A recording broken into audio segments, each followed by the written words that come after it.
일기 때 못했던 거를 네. 이번에 한꺼번에 쏟아내고 네. 있다. 네. 중국과의 항구적 무역 정상관계를 철회한다. MFN 철회하고 네. 무역 차단 수순으로 간다. 근데 여기서 이게 회복이 안 됩니다. 그러니까 국가적 경제 신뢰성 자체가 사실은 많이 빠진 거라고 보셔도 되고 민간의 그 경제 탄력성이 완전히 네. 깨진 거라고 보셔도 네. 돼요. 네. 네. 미중은 싸우는 게 아니라 네. 중국이 자꾸 분란을 일으키면서 자꾸 속된 표현이지만 미국한테 자꾸 덤비는 거죠. 그러면 중국은 이길 방법이 없는 건가요? 이 상황에서? 없는- 왜 이렇게 하는 건가요? 없는 거죠. 그러니까 이게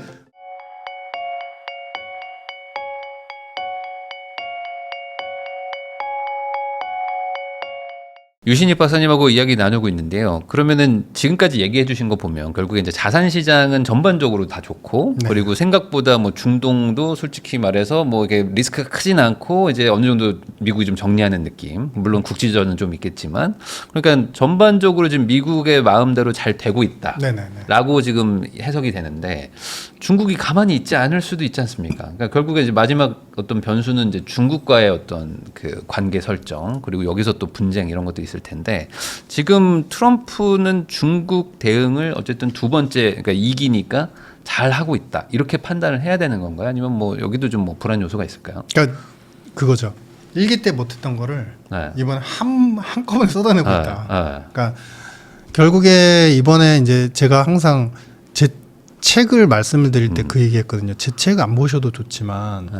제발 우리가 미국의 문건을 보고서 정책자든 투자자든 대응을 하자. 그러니까 요즘에는 정말 저는 사실은 비할 바도 아닌 똑똑하신 분들이 많잖아요. 그러면은 사실 그 문건들만 봐도 체계화되고 그걸 바탕으로 앞으로 어떻게 펼칠지 다 아실 수 있는데 문건보다 아직도 뉴스에 너무 의존적인 그때그때 그 즉흥적으로 네. 뉴스에 의존적인 분들이 많으셔서 저는 제발 문건을 보자. 그래서 저는 그 문건을 정리하기 위해서 이제 트럼프 헤닉을 책을 썼고 핵심 뭐냐면 일기 때 국가안보 전략 보고서에서도 이미 수정주의 국가라고 해서 러시아, 중국에 대해서 겨냥을 했었고 네. 이번 대선 캠페인에서는 이미 공화당 내부에서 이미 결정을 하고 시작한 거예요. 중국과의 항구적 무역 정상관계를 철회한다. MFN 철회하고 네. 무역 차단 수순으로 간다를 먼저 공화당 내부에서 정해놓고 정해놓고 시작한 거예요. 네. 이번에 대선 캠페인에서. 그러니까 이게 뭐냐면 이제 남은 거는 이제 이란 사태가 조금 약간 와야 되는 분위기로 가면 그 다음은 뭐냐 중국하고의 또 대립각으로 이어진다. 그럼 대립이 안 될 수는 없나요? 일기 때를 겸해 보면 중국이 2천억 달러 정도의 미국 상품을 사기로 약속하면서 와해 모드로 갔죠. 하지만 세율은 높아진 상태로 유지를 시켜놨습니다. 더 안 높이고. 그럼 이번에는 최소 4천에서 5천억 달러 이상의 미국산 상품을 4년 동안 사준다는 약속을 하면 이 문제는 크게 터지지 않을 것이다. 근데 중국도 자존심이 있기 때문에 시진핑도 사실 야욕이 있기 때문에 네. 쉽게 약속은 안 할 겁니다. 아마 앞으로 6개월에서 1년간은 계속 협상을 한다, 불협상이다 하면서 굉장히 옥신각신하면서 트러블링이 있을 것이다. 근데 이제 일기 때랑 다른 건 뭐냐면 중국이 좀 바빠요. 좀 정신이 없어요. 그러니까 어떤 면에서요? 돈 풀기가 너무 바빠요. 그러니까 통화 완화적인 정책을 해서 내수 부양을 하고 금융적으로 계속 주가를 살리려는 그 부분이 너무 지금 고달퍼요. 그러니까 돈을 계속 풀어야지 이게 경기 하강을 계속 막아야 되는 상황이고. 근데 이게 왜 그러냐면요. 지금 중국은 사실은 성장률은 4% 초반, 4% 중반 다시 하반기에는 조금 반등이 나올 수는 있지만 중요한 거는 통화 승수 있잖아요. 돈 푸는 거 대비해서 GDP가 계속 떨어집니다. 지금. 돈을 풀어도 이게 효과가 없는. 지금 0.4배 정도밖에 안 나와요. 아이고. 근데 여기서 이게 회복이 안 됩니다. 그러니까 국가적 경제 신뢰성 자체가 사실은 많이 빠진 거라고 보셔도 되고 민간의 그 경제 탄력성이 완전히 네. 깨진 거라고 보셔도 네, 돼요. 네, 네. 그러니까 왜 그랬을까 생각해 보면 우리가 좋아하는 직업 택하지 말고 잘하는 걸 해라.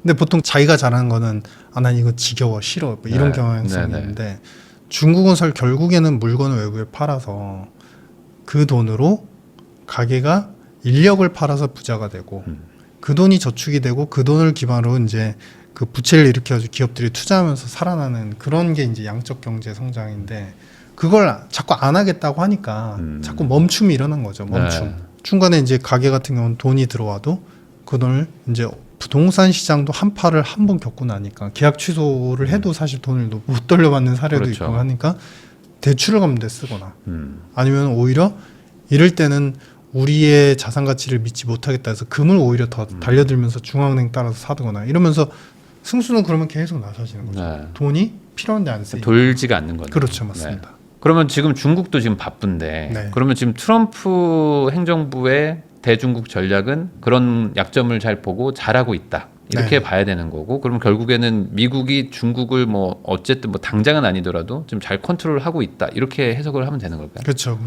그리고 제일 중요한 건 뭐냐면 미중의 우리 이제 미중 전쟁하면서 17년도부터 15년부터 미중 전쟁이라는 이제 네. 키워드가 생겼잖아요. 근데 이거는 저는 맞지 않다고 합니다. 그러니까 미중은 싸우는 게 아니라 네.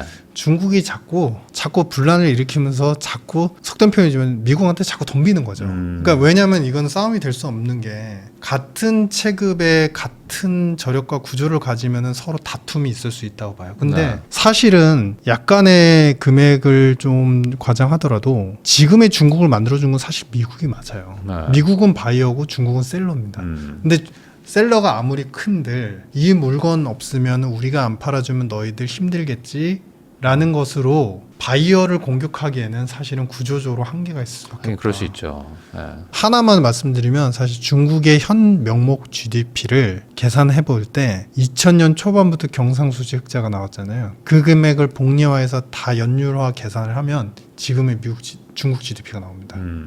즉 경상수지 외국의 물건을 팔아서 사는 경제가 내수 성장으로는 한계가 있을 수밖에 없고 그런 체급 안 되는 싸움은 싸움이라기보다는 일방적으로 약간 트러블만 일으킬 뿐이다. 그냥 결국에 저 사주는 미국 때문에 내가 성장하고 먹고 사는데 네네. 쟤랑 싸우고 있으니 네, 맞습니다. 그럼 사주는 애 입장에서는 안 사주고 싶을 거 아니에요. 네, 맞습니다. 그러니까 시장을 차단하는 그렇죠, 식으로. 차단하는 거죠. 그래서. 그러면 중국은 이길 방법이 없는 건가요? 이 상황에서? 그럼 없는- 왜 이렇게 하는 건가요? 없는 거죠. 그러니까 이게 그 우리 말씀드렸던 게 좋아하는 거 하지 말고 잘하는 거 하자고 그러잖아요. 근데 자꾸 중국이 내수 성장의 패러다임 모델로 자꾸 바꾸려고 하잖아요. 네. 근데 이제 요즘 경상수지는 흑자가 나오긴 했는데 사실 이건 전형적인 불황형 흑자고 수입이 줄면서 나타나는 현상이고 자꾸 이제 호구제를 실시하면서 노인복지 시스템도 이렇게 네. 구축을 하고 자기들 로봇으로 이제 신성장 산업을 하고 있는데 당장에 보셔서 아시겠지만 BYD가 사실은 신성장 산업이라서 주택 건설 안 하고 양적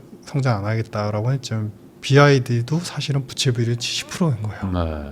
그러니까 BYD조차도 신성장 산업이라서 우리는 이런 핵심 산업만 키우겠다 했는데 박리담회로 네. 더 싸고 비슷한 약간은 어디서 본 듯한 브랜드의 이미지를 그대로 따오고 그 엔진이나 그 배터리에 대한 내구성이나 이런 AS의 문제는 아직은 해결이 안 돼 있는 상태에서 자꾸 차를 판매하기 위해서 모델을 디자인 바꿔서 찍어내는 현상들 네. 이런 현상들이 결국에 본인들이 선언해놓고도 본인들의 자국의 기업들은 그 틀에서 벗어나지 못하고 있다. 결국 양적 성장을 하려고 하고 있다. 네. 그렇기 때문에 이게 미스매칭이 나서 성장의 그 한계가 지금은 계속 도달할 수밖에 없는 환경이다. 그러면 이게 중국도 지금 아까 바쁘고 지금 되게 힘들다고 하셨잖아요. 그럼 결국에 미국이 이 시간이 지날수록 미국이 결국에 이기는 구조로 갈 수밖에 없는 이런 그렇죠. 상황이라고 그렇죠. 가는 거죠. 그렇죠. 그럼 중국은 뭐 어느 정도 해보려고 하다가 뭐 결국에는 좀 백기를 들고 또 항복을 할 것이다. 그렇죠. 이렇게 봐야 될까요? 근데 이제 자존심이 너무 세서 시진핑도 장기 집권을 이제 했기 때문에 네. 항상 트러블을 굉장히 많이 일으키다가 나중에 이제 어. 양보하는 것처럼 이렇게 네. 하니까 아마 제 이번에 그러니까 트럼프 일기 때 그 축약된 모형이라고 그랬잖아요. 근데 네. 이번엔 한 1년에서 1년 반 정도는 트러블링을 일으키다 양보하지 않을까 이런 생각이 있습니다. 그러면은 그 결국에 저희는 이제 뭐 재테크를 하는 채널이고 뭐 주식이든 뭐 부동산이나 이런 것들을 이제 투자하시는 분들이 많이 보시기 때문에 결국에 지금 미국과 중국이 막 분쟁이 일어나고 뭐 대만 뭐 분쟁 이런 것들 때문에 이제 공포감이 또 있는 분들이 있거든요. 네. 이러다가 또 경제가 한번 또 확 한번 꺾이는 게 그렇죠. 아닐까. 그럴 수도 있고. 그런 부분에 대해서는 리스크가 좀 많지는 않다. 뭐 이렇게 해석하면 되는 건가? 아니면 이건 여전히 또 별개 얘기인가요? 왜냐면 또 중국이 또 힘들다가 네. 그냥 막 확 그냥 한번 들이받자 이럴 수도 있는 거니까. 이번에 이제 큰 산은 이란 사건은 넘어갔고 네. 미중 간의 대립에 큰 산은 하나 더 남았다. 그 구간까지 다 확인하신 다음에 자산 투자가 됐든 아니면은 금융 투자가 됐든 열심히 하셔도 무방할 것 같다. 왜냐하면 유동성 버블이기 때문에. 네. 근데 말씀하신 것처럼 미중의 트러블은 이게 이번에 격화되는 트러블은 또 어떻게 표출이 될지 이거는 사실 예측 불가해요. 그래서 네. 만약에 그런 불안을 갖고 계신 분들은 그거 확인하고 큰 산은 거기 한 번 남았으니까 그것만 해소되면 사실은 이제 하반기에는 수순적으로 돈 풀리고 다 모든 것들이 좋아지는 걸로 네. 갈 수밖에 없거든요. 그래서 거기까지 좀 확인하시고 가시면 될 것 같아요. 그 산이라는 게 관세 얘기일까요? 관세뿐만 아니라 외교적인 서로 간의 갈등이 엄청나게 심해질 겁니다. 그러니까 그 갈등이라는 거는 이번에 보셔서 아시겠지만 이란이 사실 할 수 있는 건 없었잖아요. 그리고 네. 하지 않았잖아요. 그거는 결국에 자국의 파멸을 이끄니까.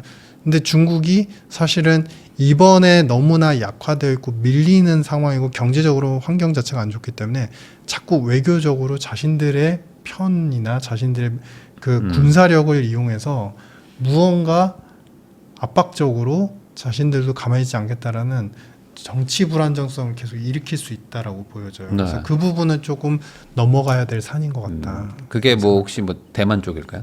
그럴 수도 있죠. 네. 그러니까 자신들이 그것에 대한 명분을 잡고 그동안에 역사적으로 이제 네. 만들어 왔기 때문에 그리고 미국이 또 거기에 되게 민감하게 정보 조사를 해왔기 때문에 그 발언만 하더라도 갈등의 수위는 상당히 올라갈 수 있어서 실제 전쟁이 그렇게 일어날 확률은 크지는 않겠지만 네. 그것을 빌미로 해서 서로 간에 압박하는 정책들은 아마 좀 나올 수 있지 않을까 싶어요. 그러면 그게 좀 세계 경제적으로 약간 좀 이거 좀 겁나는데 하는 수준까지도 갈 수 있을까요? 네, 가능성은 충분히 어느 정도 조정이 올 수 있을 정도까지. 열려 있다 이렇게 생각합니다. 그게 지금 남은 산이다. 네네. 그 한편에서는 또 이런 얘기도 있거든요. 중국이 지금 겨우겨우 버티고 있다. 이거 네. 이제 붕괴한다. 뭐 이런 얘기도 있는데 뭐 그렇게까지 뭐 봐야 되는 건 너무 좀 부정적인 해석일까요? 중국이 뭐 힘들긴 하지만 뭐 붕괴할 정도는 아니다. 그렇죠. 뭐 붕괴가 뭐 20년을 그러니까 소위 말해서 2000년도부터 시작해서 25년간 인력을 수출하면서 싼 물건을 팔아면서 이렇게 체계를 구축한 나라면 이제 소위 말해서 지출을 잘못되게 하고 돈을 잘못되게 풀면서 효과를 못 보고 또 풀어서 또 효과가 잠깐 나왔다 못 보고 이런 기간도 최소 20년 이상 걸리죠. 그러니까 이게 시스템적으로 그래 명목 GDP가 그래도 17조 18조 달러가 하는 그런 국가가 됐는데 그게 한꺼번에 붕괴하고 이런 건 사실 말이 안 되고요. 그러니까 서서히 이제 성장률이나 여러 가지 국가 체력적인 측면에서 좀 다운그레이드가 될 수밖에 없는 거죠. 서서히. 영국 보시면 비슷한 사람을 보시면 돼요. 그 옛날에 뭐 한 몇 년 전만 해도 결국에 중국이 미국을 역전한다 이런 얘기들도 많았는데 지금 분위기로는 어쨌든 미국이 나름 전략을 잘 짜가지고 중국을 좀 누르는 모양새다. 네, 이렇게 그렇기도 정리를. 하고 결국 바이어한테 한 거에서는 커질 수가 없다.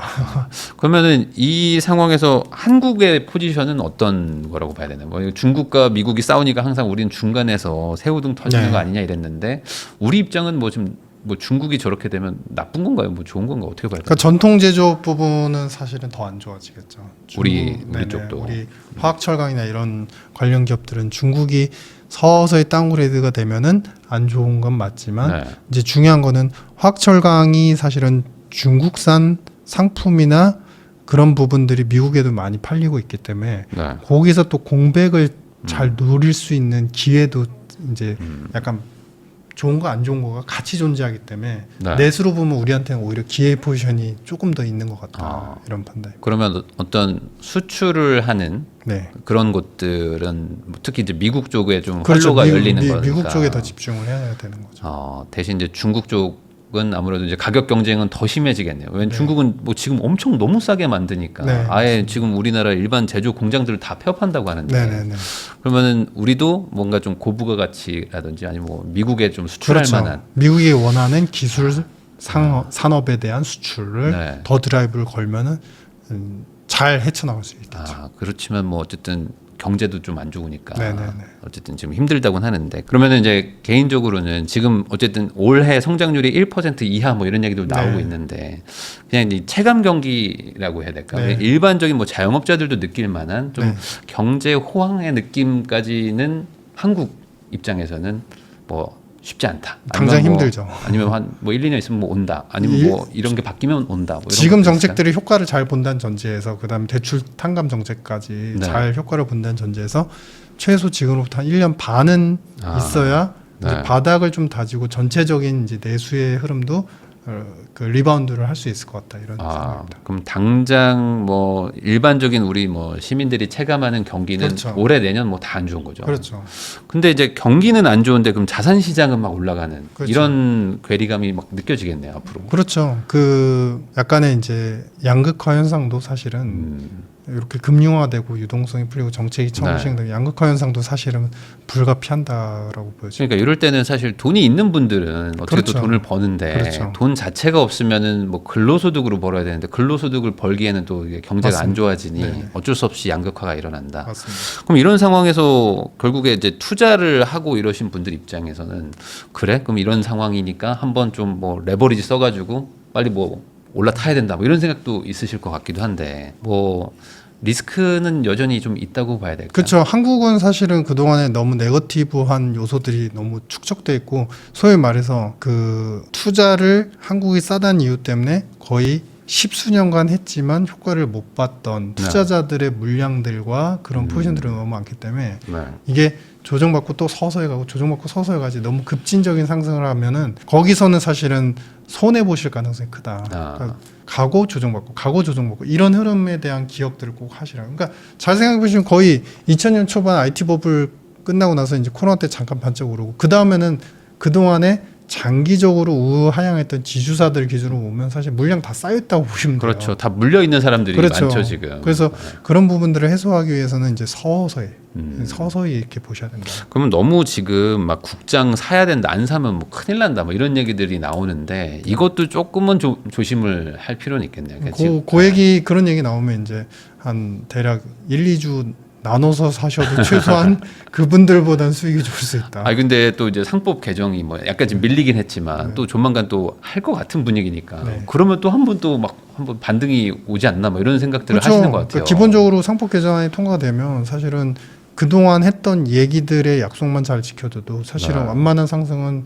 당연히 있을 수밖에 없고요. 근데 이제 포지셔닝이 항상 고를 때 위험하거든요.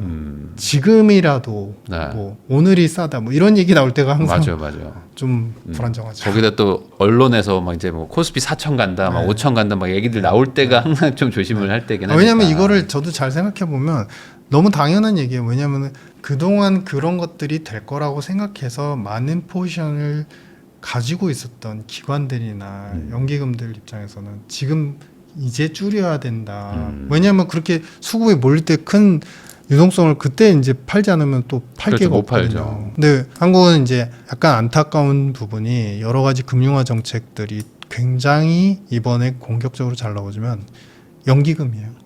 그러니까 연기금은 사실은 아직도 한국 주식을 팔자거든요. 비중을 전체적으로 낮추고 네. 해외 투자, 특히 미국 투자를 해서 더 많이 돈을 벌겠다. 그래서 수익을 맞춰서 재정에 기금의 재정을 갖다가 건전하는데 기여를 하겠다. 이런 입장에서 네. 그 부분이 좀 아쉬운 거죠, 상당히. 근데 만약에 뭐 저는 잘 모르지만 상법 개정도 되고 하면은 뭐 다시 한번 또 국내 그렇죠. 비중을 늘릴 수도 있지 않을까요? 그거는 잘 모르겠습니다. 너무 정치 철학적으로 너무 이렇게 굉장히 그 뭐라지 다극화돼서 연결고리가 있기 때문에 단순하게 한국이 오르니까 이번에 늘려야 되는데 이러지 않을 수도 있다. 저 그러니까 근데 그건 봤어요. 연기금 입장에서는 한국 비중을 계속 줄이겠다라는 계획은 있다고 네. 제가 들었거든요. 이미 그거는 이제 시행하는 중이에요. 시행하고 계속 있고. 장기적으로 줄이고. 네. 근데 이 말씀을 굳이 왜 드리냐면 자국의 금융 자산을 줄이는 연기금 펀드들이 전 세계적으로 그렇게 많지 않거든요.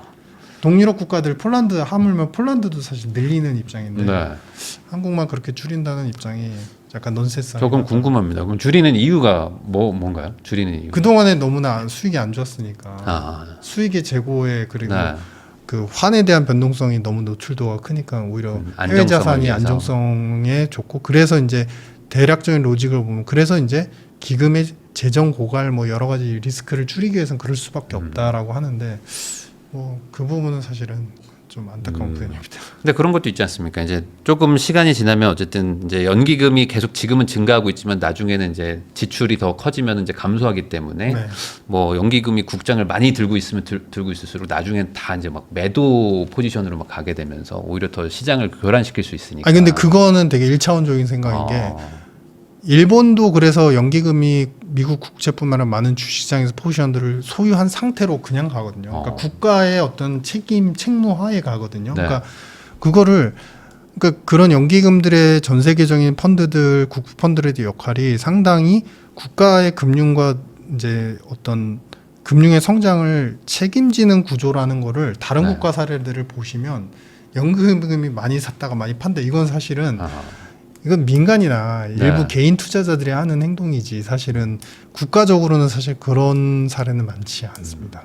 그러면 우리 연기금만 약간 좀 특이한 약간 케이스로 좀 그러니까 그런- 수익률을 좀 네네네. 보기 위해서 좀 네. 그렇게 하는 것이다. 네. 그건 좀 아쉽다. 네, 상당히 아쉽습니다. 그러면은 사실 이렇게 좀 분위기 좋고 이럴 때도 뭐 이렇게 기금도 계속 들어와주고 하면은 그렇죠, 맞습니다. 더 오히려 국민들이 좀 코스피, 코스닥 보는 그 시선 자체가 좀 그렇죠. 바뀔 수도 기업 있는데 가치에 대해서 지지 라인이 명확해지기 때문에 네. 그럴 때 상당히 의미 있죠. 아무래도 좀 하방이 좀 탄탄해져야 그렇죠, 좀 맞습니다. 이렇게 내 뭐 평생의 돈을 막 집어넣겠다라는 그렇죠, 게 맞습니다. 되는데 네네. 우리는 아직은 좀 믿음은 좀 그렇죠. 바로 그거. 아직은 믿음이 네네. 가지는 않는 것 같아요. 이러다 또 맞습니다. 빠지겠지 뭐 이런 것도 네. 또 있으시니까 네. 좀만 오르면 팔고 좀만 오르면 팔고 네, 이렇게 네. 되는 것 같아요. 네. 그 부분은 좀 아쉽지만 어쨌든 지금 전반적으로 뭐 한국 시장 분위기는 뭐 나쁘진 않고 네네. 그리고 이제 중국이 미국하고의 어떤 분쟁에서 어느 정도 약간 조금 밀리는 모습을 네. 보고 있기 때문에 하반기에 이제 유동성 잘 풀릴 때 우리가 또 어떻게 대처를 하는지가 또 이제 투자의 핵심인 것 같습니다. 지금까지 이코노미스트 유신익 박사님 모시고 전 세계에서 벌어지는 일들과 또 우리는 어떤 자산을 투자해가지고 또 이런 기회를 놓치지 않아야 되는지 한번 이야기 나눠봤습니다. 귀한 시간 내주셔서 시청해주신 거 다시 한번 감사하다는 말씀 전하면서 저도 박사님하고 인사 나누겠습니다. 오늘 나와주셔서 감사드립니다. 네, 감사합니다. 감사합니다.